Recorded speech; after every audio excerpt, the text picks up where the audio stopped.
Hello, everyone. My name is Amy Castater, and I use she, her pronouns.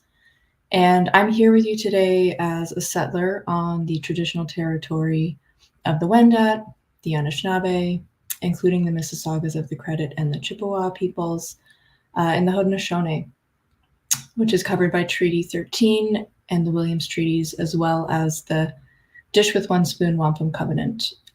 And it is now known as Toronto. And I really look forward to sharing a few ways that we can really work with some of our big climate emotions. So first, I'd like to start off, though, by saying we're going to be talking about climate emotions today, but I'm not a therapist and I'm not a psychologist.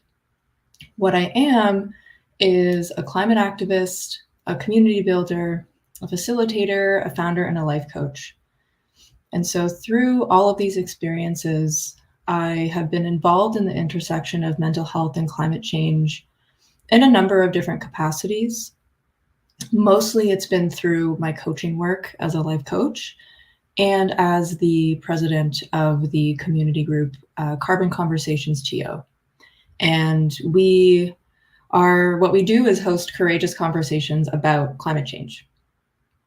So I just wanted to share that in this session, I'm coming from a place of offering peer support through having my own experiences with climate emotions and also through my learnings and facilitating lots and lots of conversations with others. So I look forward to sharing some of these experiences, and I'm going to pull up a few slides right now.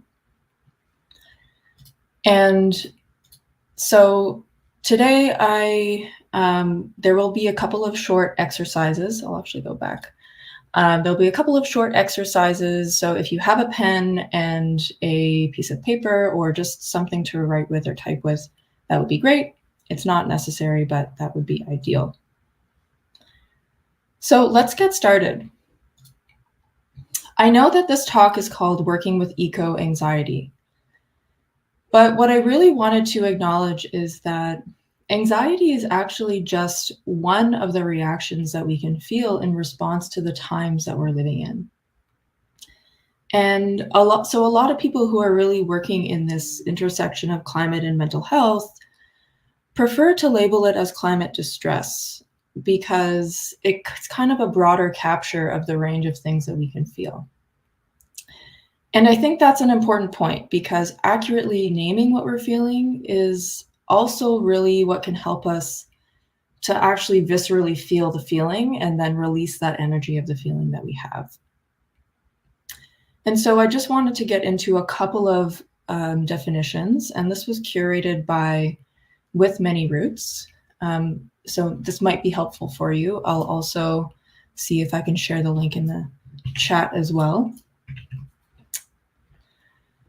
Let's see if that worked. Yes, great. So let's get to the first definition of eco-anxiety.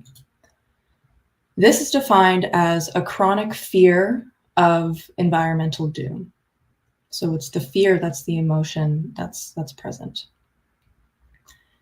That's different from ecological grief, which is more of a deep sorrow that's felt in relation to either experienced ecological losses or anticipated ecological losses. Some of us might be experiencing something called solastalgia. And this is the homesickness that you can have even though you're still at home. So it's the sense that your home is actually becoming unrecognizable because of the changing ecosystems and landscapes and the damage that's being done. And we actually all experience disavowal to some degree. And disavowal is when we understand the gravity of the science, but simultaneously, we actually don't behave in ways that are aligned with that gravity of the science, or we just kind of don't believe it's going to happen to us. And I think all of us do this to some degree, even as change makers, and it's really just a way for us to cope. Environmental melancholia. This is the feeling of kind of conflictedness that we can feel. So this idea of feeling like we're being pulled in different directions. And that can often occur when we're confronting environmental problems that conflict with another value that we have. So you might be recognizing some of these feelings in yourself. And I'm really only getting to like the very top tip of the iceberg here. There's a lot more that I could talk about. And I wanted to share that none of these feelings that you have are wrong, and they're not bad. They're not something that you want to get rid of. These are actually very normal, and they're very appropriate responses to the reality that we face. So I really hope to pass that on to you, because it's important to remember that what you're feeling is very normal and appropriate, and it means that you care. And the takeaway really with this slide for me is that anxiety is just one of the ways that we can respond to the climate crisis. And the good news, though, is that there's a lot we can actually do to work with our climate emotions. And I'll get into that very shortly. But before, I also wanted to acknowledge that we live in this very vast and complex systems. So there's cultures of patriarchy, there's cultures of white supremacy, individualism, and scarcity as well, this sense of us never having or never being enough. And there's changes that need to happen on many different levels, including these broader structural and cultural levels. And we need to be a part of these changes, and we know this. This is why a lot of you are here today. And it can be very tempting to not focus on our feelings because we think that it means that we're not spending that time acting towards systems change. So I would like to reframe this concept a little bit, because I think that really in reality, turning away from our big climate feelings, what it can often do is either lead to this sense of complete overwhelm and you kind of freeze in your tracks and you feel immobilized, which leads to inaction. Or it can lead us, which is often the case with change makers, it can lead us to doing unsustainable amounts of action because we're just going and going and going without, and feeling like we always have to keep going without stopping. And that can just put us on a road to burnout. And so I think that actually working with our eco-distress is a fundamental component of change-making work. One, because it helps us do it for the long haul. And two, because our capacity to really create these caring and compassionate and joyful and connected communities really does start with us experiencing all of that for ourselves. We can't create these communities that we want without first experiencing that for ourselves. And so as you can see with kind of the green circle, we're going to be looking at some of the inner work, that personal and interpersonal shift that we can make. And I think of that as cultivating inner resilience. So of the things that I'll share today, I'd also wanted to say that everyone is different. So this isn't going to be like everyone follow these 5 steps and everything's going to be great. It's really about kind of finding what works for you. So I'll give you a bit of a menu of sorts, and you can decide based on where you're at what you might be willing to get started with. So first, my first and very major and broad suggestion is lean into those feelings rather than kind of turning away or dismissing them. So what does that actually mean? To me, this means really pausing to check in, to acknowledge and kind of metaphorically open the door to whatever feelings seem to me kind of peeping in or popping in. And it sounds simple, but it's really not easy. Leaning into our biggest feelings takes a lot of courage.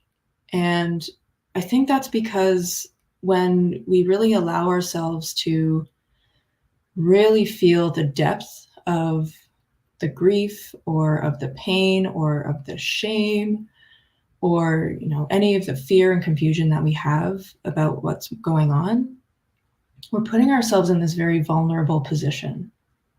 So it's like we're exposing ourselves to the world. And in the dominant culture, that's not something that is seen as a strength. But that vulnerability, I think, actually really, really is. And I think it's one of the things that we need to help get us out of this mess. So in an attempt to help you lean in very, very briefly, I would love to do a short journaling exercise with you right now. If you don't want to do the journaling exercise, feel free to kind of just take a moment to pause. But I'm going to ask you, and I'm going to post a message in the chat here, to just reflect on one of the following questions. So what weighs on me heavily about the climate crisis is, or when I think about climate change, I feel. And you're welcome to do it on your own or in the chat.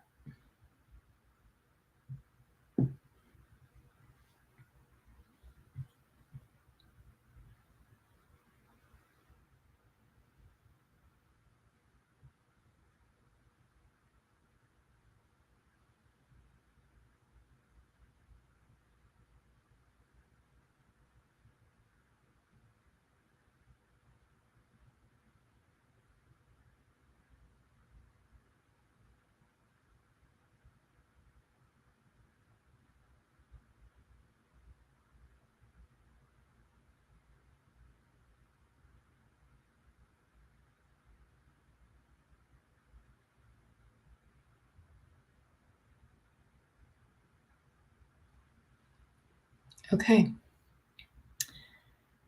Thank you for doing that. It's really just these kind of small moments that we can start with to create space for ourselves to lean in. It can be as simple as starting with a minute journaling exercise. There's also things that you can do like meditation or nature walks, or really the idea is anything that can help you kind of take a pause and look inward. Something that I also find very cool about leaning in to our feelings is that we can also practice it with more uplifting feelings. We can practice also leaning into joy, to gratitude, to awe, and to wonder. And these feelings are always accessible to us. And the other cool part about leaning into these more uplifting feelings as well is that I actually think of it as kind of an act of resistance against some of the doomism and powerlessness that often feels really baked in to our current society. So what I will now invite you to quickly reflect or journal on is this question.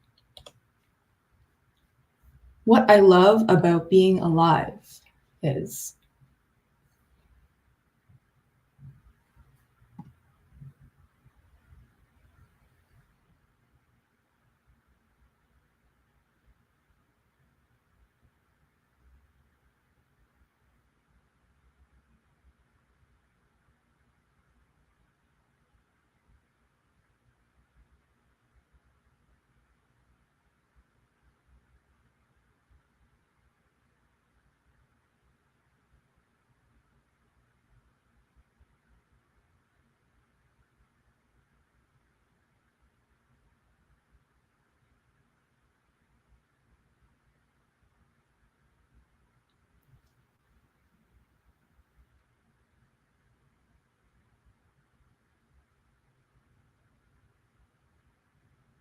All right.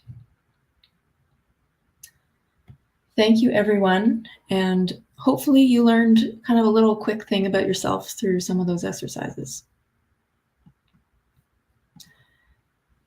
Another thing I wanted to say about kind of leaning in is a really, really great way to do that is through joining spaces around climate conversations.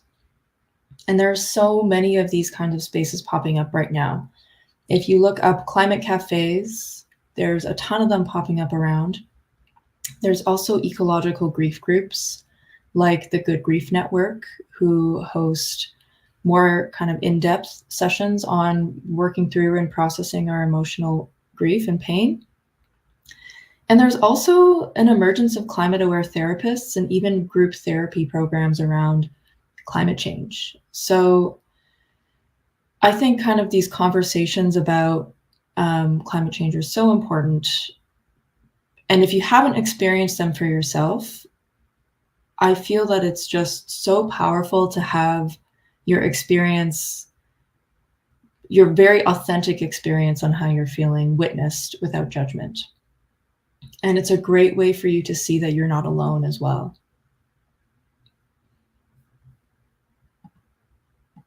So how else can we work with our eco-distress? One really good way is to actually understand and remind ourselves of our values and aspirations.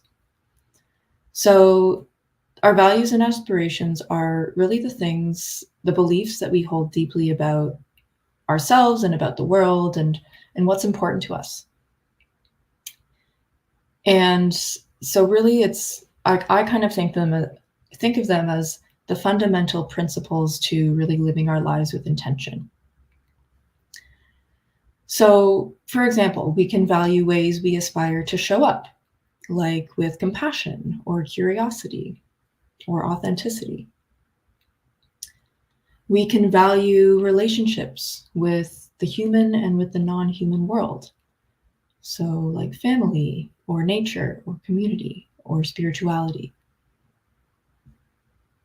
We can also value qualities that we want to see for the world, like belonging or diversity or equity or peace and justice. And of course, that's just, very limited amount of things, but there's so much more that we can value and so many ways that we can take this.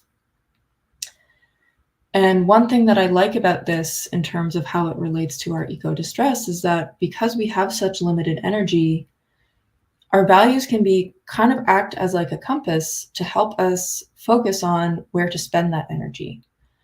And they can act as a compass to help us living that life that we want to live with intention and integrity, regardless of what the situation is. Even when we're caught up in a complex system of harm, we can always go back to our values and go back to this sense of intention and integrity that we have for our lives or for our teams or for our organizations. There are a ton of resources online to kind of help you discover your values. You may have already done similar things with your organizations and you can maybe tie that in, but I'll give you a couple of examples as well. So Brene Brown has a really nice exercise from her Dare to Lead work. And then I've also created a tool called Climate Action Intentions, which is a tool to kind of help you discover what's important to you from a climate perspective. And I hope these to be kind of good starting points to help you find out a little bit more about yourself as well.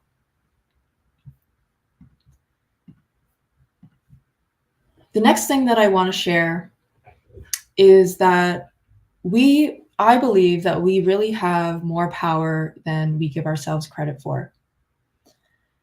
So by power, I don't necessarily mean like domination, or I don't mean domination or control or over something or someone, but what I mean is that we have agency.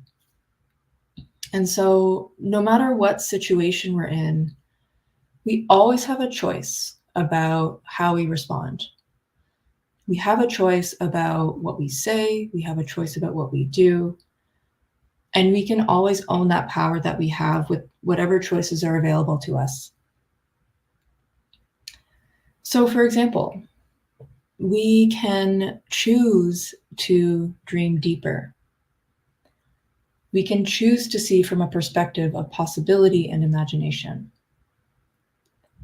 We can choose to set boundaries and honor our needs. We can choose to have difficult conversations around what we believe is right. We can choose how we relate to structures of power. and how much power we really let them take from us, how much of our power we really let them take from us. And we can choose how actively we want to actually create hope in our own lives rather than kind of wait for it to happen. And I don't want to say that any of this is easy, because it absolutely is not, but it is possible. And it's something that we can, through work and through these kinds of conversations and sessions and some of that inner work that we were talking about, that's how we can kind of move and make the shift. So I'd love you to also take another minute to answer the following question as well, which is, in the face of climate change, what would it look like to own and to trust your power?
Okay. Thank you, everyone, for doing that. And of course, these are, very micro doses of, because we only have half an hour together, but you can always take any of these questions and spend more time on them after this session as well. So the last thing that I wanted to share is that our eco-distress is really not something that we can manage by ourselves. And if there's anything that you take away, there's only one thing that you take away from this presentation, it's this. This is a collective crisis that we're going through. And so that means that there's a requirement of us to heal together. One way I like to think of it is, just as an example, is connected to the roots of trees are this thread-like fungi called mycelium. And it's this kind of interconnected network of little fungi threads that enable trees to do so many things. It enables trees to communicate with each other, to share nutrients, to support each other. And Suzanne Simard, who's a forest ecologist at UBC, she calls this the wood wide web, which I think is very clever, and I love it. But what I wanted to share is that finding connection and offering support to, but also receiving support from, whether it's other people or nature or even something larger than ourselves. It can create these links and it can create these bonds that really strengthen and reinforce the entire ecosystem as a whole, so that it as a whole becomes stronger and more resilient. And so in our last reflection, I invite you to answer the following questions, one or both of the following questions. What's one thing that you can do to offer care to another person or to nature in the next week? And what's one thing that you can do to receive care from another person or from nature in the next week?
All right.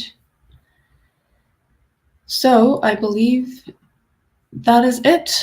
So I wanted to thank you so much for having me. I hope that you were able to take something valuable. I know there's a lot in there, and it's really up to you to figure out, what you like and take from that, and leave what you don't. And I hope that there's some interesting conversations that you can have about how this kind of connects in with some of your teamwork as well. One thing that I did want to quickly plug is that if you are looking to meet other people and start having more conversations about climate change, Project Neutral has a little mini course. It's completely free, called Talk Climate to Me, and that's starting in April.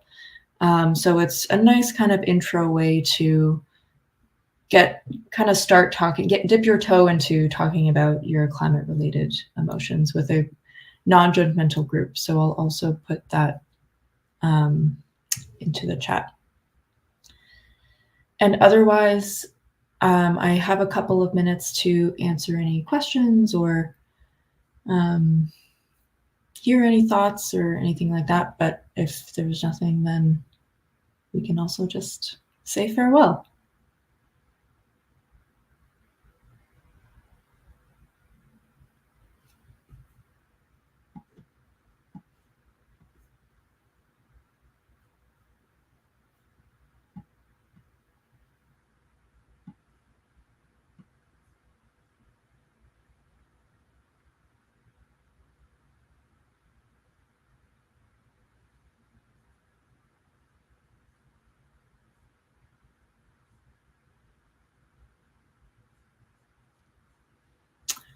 So a question, if you would consider AI to be equally as a source of needing to manage its psychological effects. I'm not sure I quite understand the question. Do you mean like having kind of support groups to manage the psychological effects of what AI is potentially going to have the effects that that will have?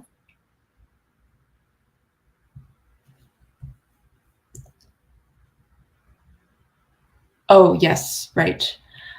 So that's not AI is not really my expertise, but I think this type of work can be absolutely it can be translated to any kind of work that creates this mass sense of anxiety or distress in society. Having kind of dedicated non-judgmental spaces to talk about it and reflect on it can certainly support you, not just with kind of climate related things, but also anything that has kind of massive societal impacts. So I would say, based on what I know, yes. Thank you for the question.